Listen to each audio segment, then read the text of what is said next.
Antes de sumergirte en esta increíble historia, recuerda suscribirte al canal y activar las notificaciones.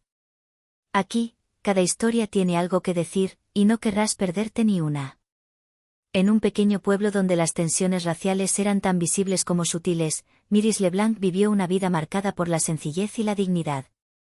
Este pueblo, enclavado entre verdes colinas y encantadoras calles adoquinadas, parecía un lugar idílico para muchos, pero tras sus apacibles fachadas se escondía una realidad mucho menos uniforme. Los barrios estaban segregados, las clases sociales claramente definidas, y la línea invisible pero muy real entre quienes tenían un nombre y quienes no, era casi tangible. Myris vivía en un pequeño apartamento en una zona de clase trabajadora, lejos de las grandes avenidas donde los residentes influyentes y los ricos caminaban con paso seguro. Sus hijos, Malik y Lea, habían crecido en este mismo barrio, sus juegos en los callejones y parques públicos evocaban una infancia llena de risas, pero también de desafíos. Myris siempre supo que el mundo tenía expectativas particulares sobre ella, y aún más sobre sus hijos. Mujer negra, madre soltera y trabajadora, se esforzó por inculcarles la importancia del respeto, el esfuerzo y la integridad. A menudo les hablaba de sus dificultades, pero nunca para preocuparlos, sino para prepararlos para enfrentar los juicios que la sociedad pudiera imponerles.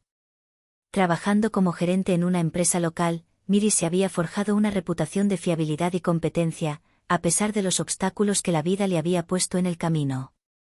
Pero en el fondo, sabía que para muchos, su valor siempre se reduciría a lo que ella representaba, una mujer negra, perteneciente a una clase social considerada inferior, destinada a ser una figura de servidumbre en lugar de liderazgo. El respeto que se había ganado en su empresa, aunque sincero, era solo una pequeña chispa en un mundo donde a alguien como ella no se le daba mucha importancia.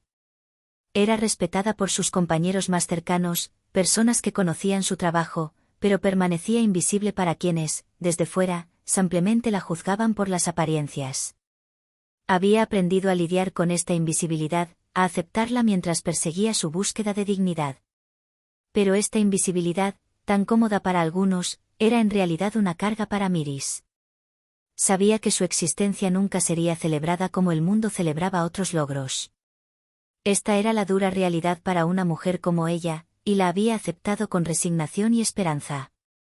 Ese día, como tantos otros, Myris fue al supermercado local a comprar comida para su familia.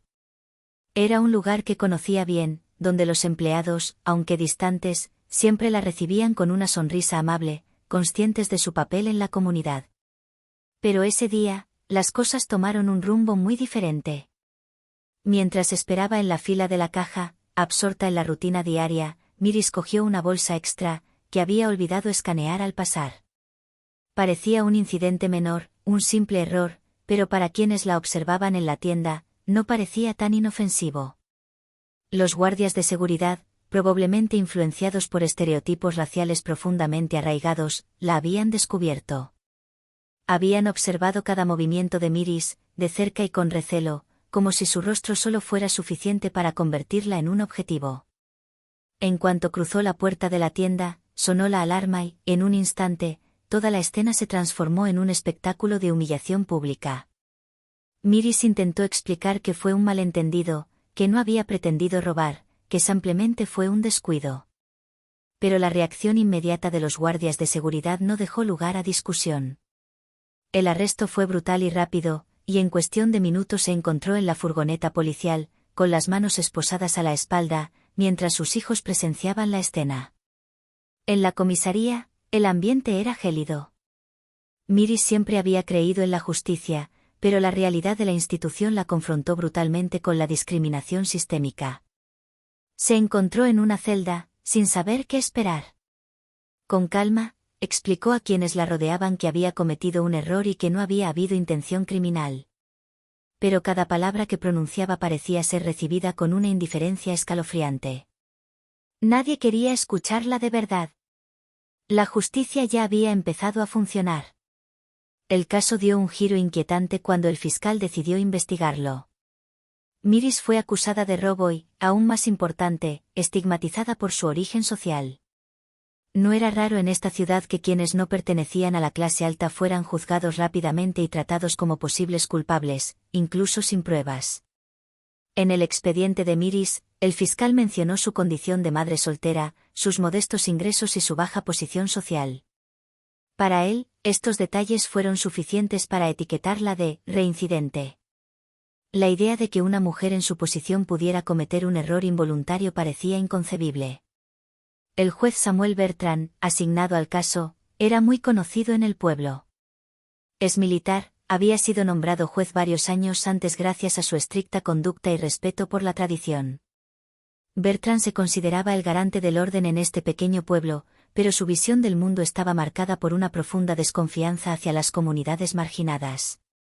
Creía firmemente que las personas de orígenes como el de Miris a menudo buscaban atajos y soluciones fáciles, y tenía una clara preferencia por los miembros de la clase alta. No soportaba los errores de quienes consideraba delincuentes potenciales. El juicio de Miris se celebró en una sala llena de tensión. La sala estaba repleta de periodistas que cubrían el caso y testigos listos para declarar. Miris permaneció sentada en silencio, pero su corazón latía con fuerza. No había pedido estar allí. No había pedido ser juzgada por un hombre que la miraba como si fuera una criminal por naturaleza, simplemente por su apariencia. Había contratado a Isabelle, una joven abogada apasionada, pero el peso de la acusación parecía insoportable. La defensa de Miris, aunque basada en un claro error y un vídeo de vigilancia, chocaba con los prejuicios profundamente arraigados del juez Bertrand. Con cada objeción de la defensa, el juez parecía más nervioso, y cada intento de demostrar su inocencia se convertía en un obstáculo más. Para Bertrand, todo se reducía a esta imagen de Miris, una mujer negra, sola, de origen humilde, capaz de cometer errores. Estaba lejos de ver la complejidad de su vida, el sufrimiento de sus sacrificios y el amor que sentía por sus hijos. Para él, Miris era simplemente un error, un caso entre muchos. Cuando el secretario anunció que el tribunal se reuniría para deliberar, Miris sintió una opresión abrumadora. Le temblaban las manos, pero apretó con fuerza las de sus hijos, canalizando su fuerza en ellos.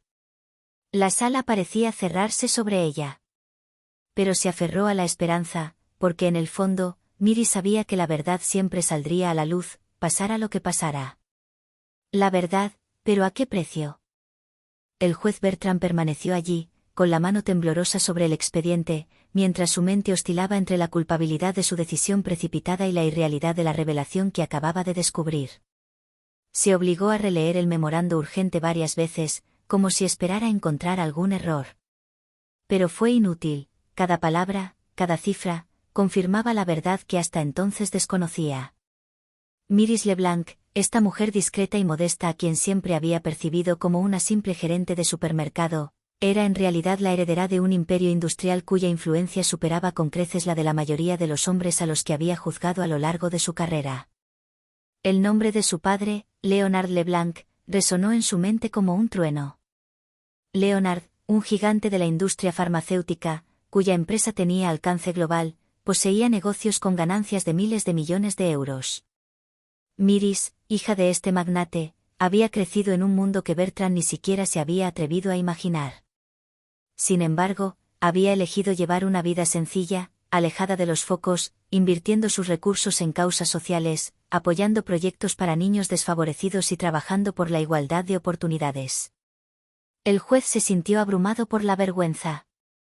Comprendió que no solo había juzgado a Miris basándose en supuestos hechos, sino que la había encasillado en una categoría que él creía que era la de una mujer negra común y corriente, frágil y vulnerable, sin una historia que contar.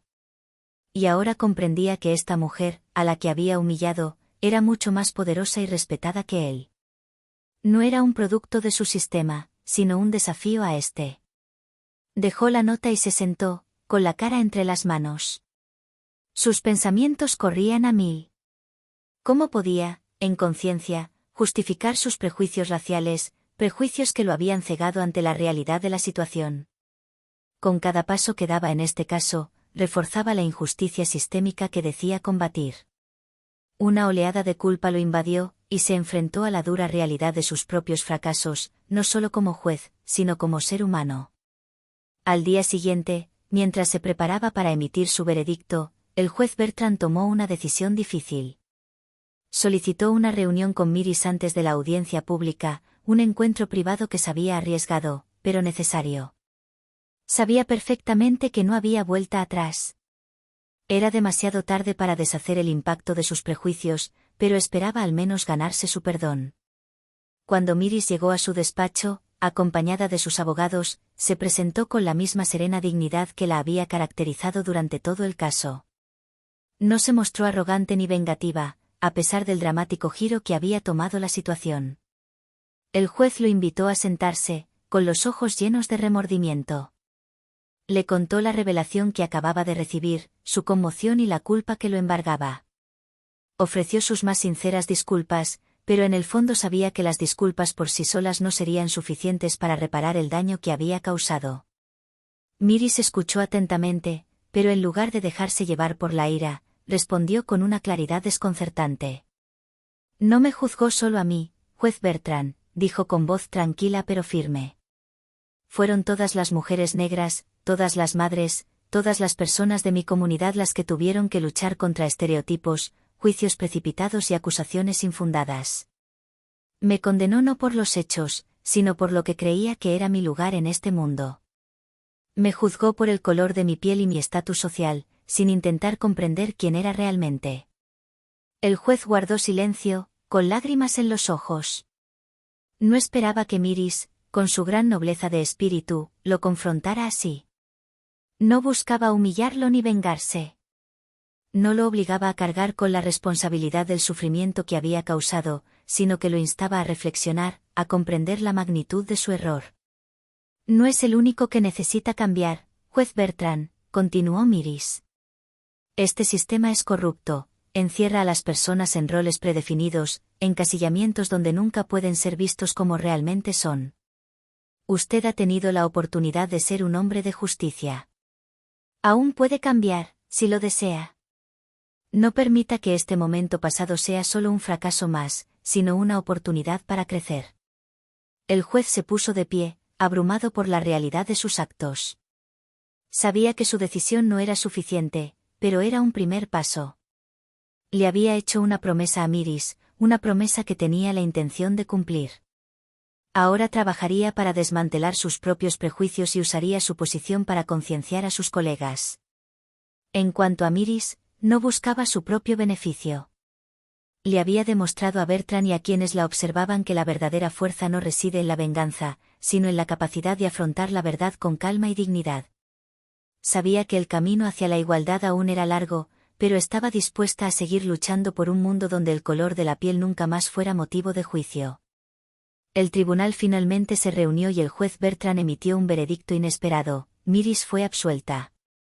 Pero más allá de la decisión legal, fue un primer paso hacia una transformación más profunda y urgente en la sociedad.